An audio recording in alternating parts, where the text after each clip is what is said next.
Hello, beautiful soul family. Rebecca here, your vibe mentor. And this continues to be the place for conscious, purpose driven entrepreneurs who are looking to remove the blocks that hold you back so you can step into your purpose.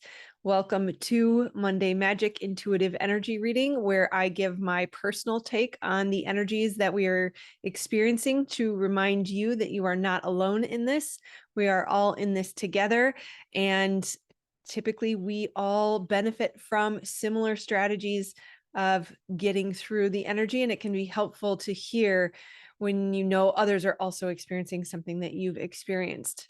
So let's talk today a little bit about sort of what we've just been through, because it's pretty significant, and then we'll talk a little bit about where we're at and what we can do to make the best of it.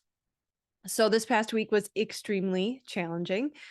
We did just have the eclipse. We also had a high level of solar activity pretty much all week long, which can be very hard on the body. We had at one point, I want to say anywhere from 5 to 7 M-class solar flares in one day. There was such a significant one Thursday afternoon. I'm in Central Time Zone, so right around 3 p.m.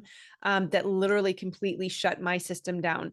And that's pretty rare, especially as a mom with kids. I'm pretty used to just powering through those tired moments. Luckily, the kids were going to spend some time with dad, so I got to take a nap, which was highly unusual. But then I not only took a nap, I pretty much slept the entire rest of the day. And I remember at one point, even after 3 hours of sleeping, being somewhat conscious and wanting to open my eyes and not being able to.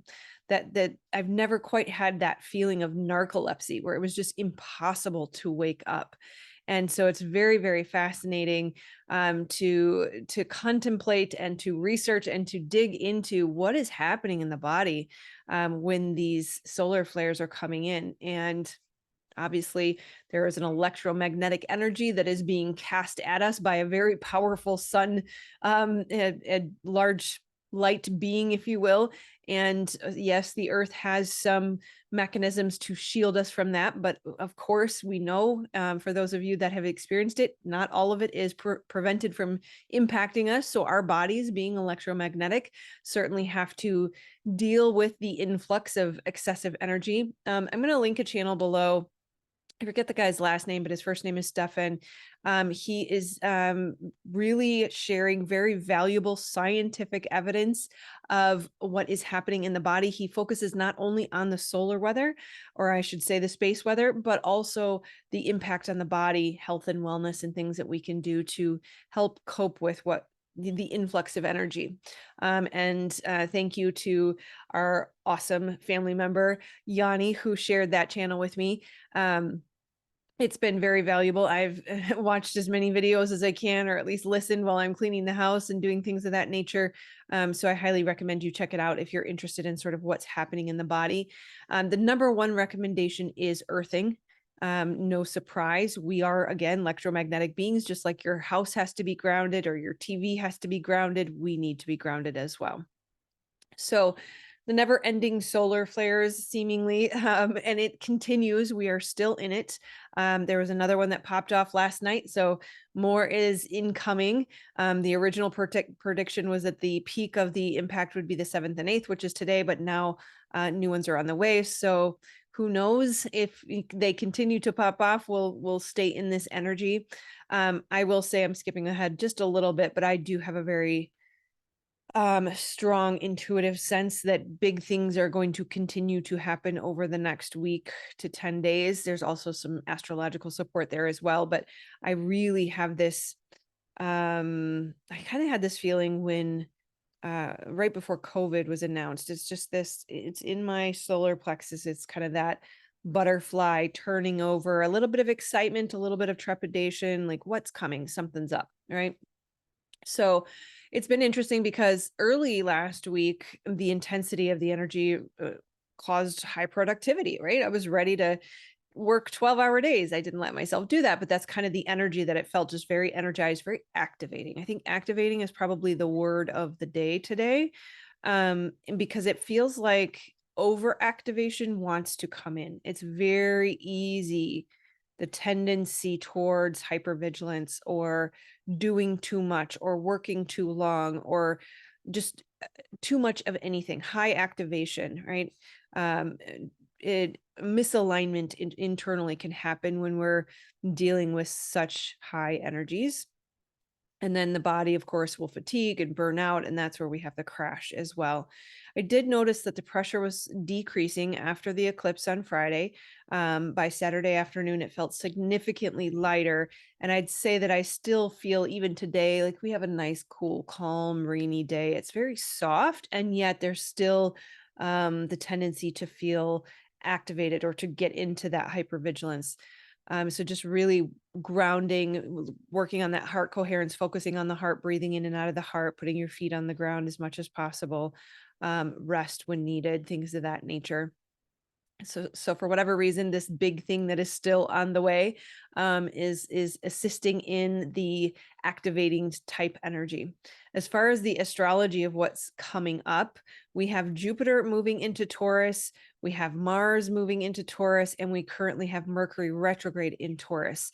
And it is backing up still. It will turn direct on the 14th. So what that means is we just had eclipses in Scorpio and Taurus. So as these planets move through Taurus, they're going to reactivate and reactivate and reactivate, and Mercury retrograde will activate and reactivate one more time. So you're talking about 3 to 4 activations over the next 2 weeks. And that can be as intense as an eclipse. It's also going over the nodes, which is not necessarily, it's different than activating the eclipse point. So you have just a lot of the reactivation. What it does is it asks you to revisit, come back to this topic. Let's think about it again. Let's look over it again. And Jupiter has that tendency to expand things. That's not always good. I personally don't always experience positive effects from Jupiter, and I want to say that carefully. It can be neutral.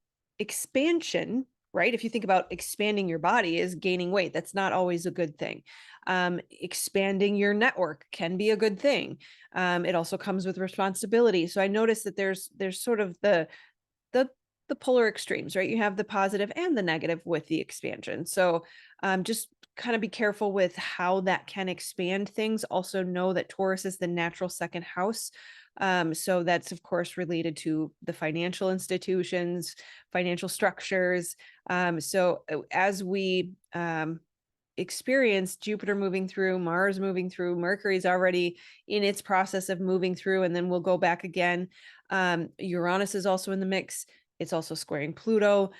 So we've got a lot of heavy hitters playing with us in the next couple of weeks. So just notice that. Which reminds me, because this activating feeling, this high intensity, it's sort of the finger in the light socket kind of feeling, reminds me of Uranus. It's that kind of frazzled feel, right? Just high activation is the best term I can come with. I apologize, I'm not finding better words for you today. But just don't beat on yourself if you're feeling sort of distracted, you feel like you have ADHD, you feel like your mind is kind of bouncing around mentally. Usually that's my indication that the feet need to be on the ground, that my body has too much and it needs to release. And that's what the earth does for us. If you want to get into some of the technical details, I won't go into all of it, but you're talking about negative ions and positive ions and electrons and things of that nature. And we will hold too much. And if we don't ground, we're not releasing, we're not letting go of any of that. And so that's Mother Earth literally pulls excess energy from our bodies when we put our feet on the ground, right? So earthing, grounding, pretty much the same thing. Definitely sleep, hydrate with minerals. Hydration is not just water. So you must have your mineral salts.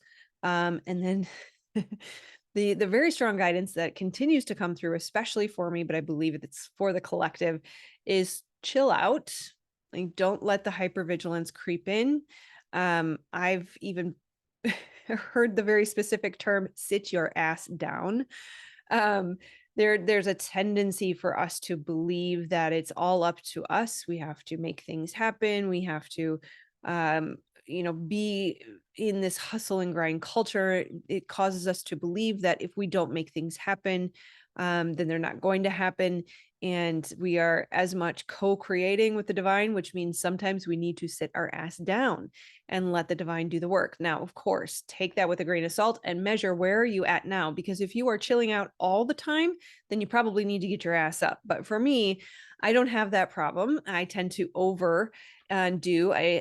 Hypervigilance is a natural trauma response, which is part of all of our task to be aware of. Sometimes that'll look like fight or flight, and sometimes that'll look like fawn or freeze.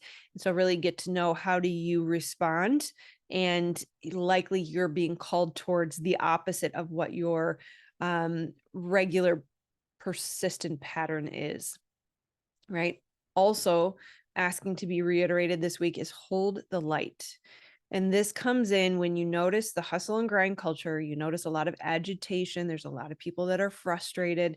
There's a lot of things falling and spilling and breaking. And even though, I'll just come out of a 30-40 minute meditation session, my energy is beautiful.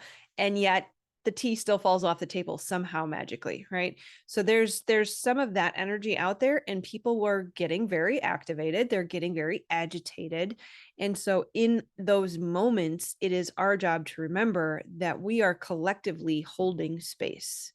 We are holding the light. We are holding the vibration. We are holding homeostasis for the collective. And it's important to remember that just like clocks will entrain to each other on a wall, our vibrational frequency is training and assisting others in recalibrating to the right energy. So we want to stay grounded, stay balanced, remember to anchor in the light for the collective so that we can continue to hold that space. So anytime you find that sort of agitated feeling, maybe your heart's pounding, maybe your palms start sweating, maybe you find that you're thinking very quickly, or you're clicking from tab to tab to tab, or maybe a Facebook conversation has got you agitated, notice that and go to the tips and tricks that we've talked about on this channel to recalibrate, to reground, to find that heart coherence again, come back to alignment, so that you can continue to hold the light and hold the space for the collective. It's also very important to notice when your consciousness or your attention is pulled out there. We want to stay connected. We want to stay grounded in our hearts, grounded in our bodies, connected to the divine, always listening for the guidance. Keep your eyes on the prize, tune back in regularly to the vision of where we are going. That's part of holding the light, holding the space, holding the vision, holding the trajectory.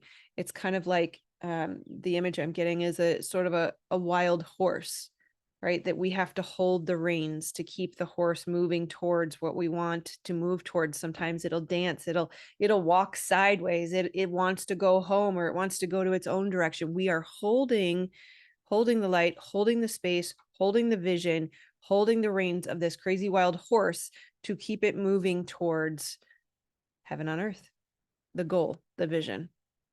And then the last piece that came up was buckle up. And whatever that means, it kind of feels like we might be in for a ride. It'll be interesting. It'll be fun, as long as we choose that perspective. Just know that we are always protected as long as we keep our energy grounded and we stay connected to the divine. We're listening to our guidance all the time. Fear is never beneficial. Our guidance does not work through fear. The divine does not ever have a need to scare you. You will always be protected as long as you stay in faith and trust and surrender. Connection, listening, faith, trust, surrender. Okay. So buckle up tells me personally, and look for how does that resonate for you, because it will be different for each of you. What does buckle up mean to you? To me, it means there might be some chaos around me. There might be some people freaking out. There might be some people responding impetuously. And that just means don't act out of fear. It means connect to my guidance and ask the divine, what is my next right step? And when there is not clarity or certainty around the next right step, when I am not hearing the guidance very, very clearly, I'm absolutely certain of what I've heard, then I don't act until I'm certain of how to act. And so look for what does buckle up mean for you. All right. I think that's all I have for you this week. I hope you are all doing well. Stay grounded, stay earthed, stay hydrated. Join us for the upcoming Mastermind in June. I'm so excited. In 8 weeks, I am going to help you move through those conditionings and programs and blocks that keep you from your purpose so that you can finally have unshakable confidence and the more than willpower. You don't even need willpower anymore. You finally have the urge and the drive and the desire without the self-sabotage to finally step into your purpose, start building your business, be safe in being seen. And I know it's hard to believe, but there is a place where you can be completely at peace with who you are and stop worrying about what everybody else thinks or says, or subsiding your brain's fear of the pain that might come if you do the wrong thing. So I'd love to see you there. June 6th, we start an 8-week crash course. We're going to move through it quickly. And not only will you heal your blocks, you will also learn the somatic therapy that I do, and you will be certified so you can move forward and help others learn to heal as well. All right. I love you, my friends. I will see you on the next video. Namaste. Take care.